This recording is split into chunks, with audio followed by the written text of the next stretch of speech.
يا هالناس لحقولي حبيبي شلون اقولولي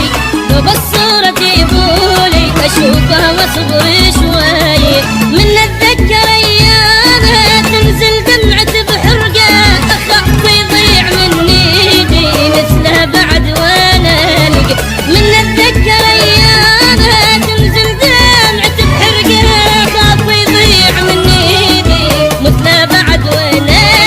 اقعد واصبر لوحدي فكري يجيب ويودي معقولة انكر ودي لساني ابو الحنية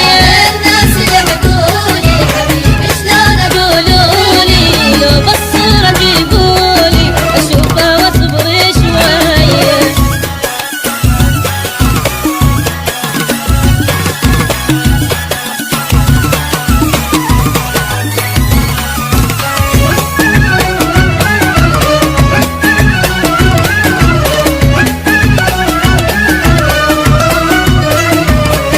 جيت وراح عن عيونك كنت من شوق صدق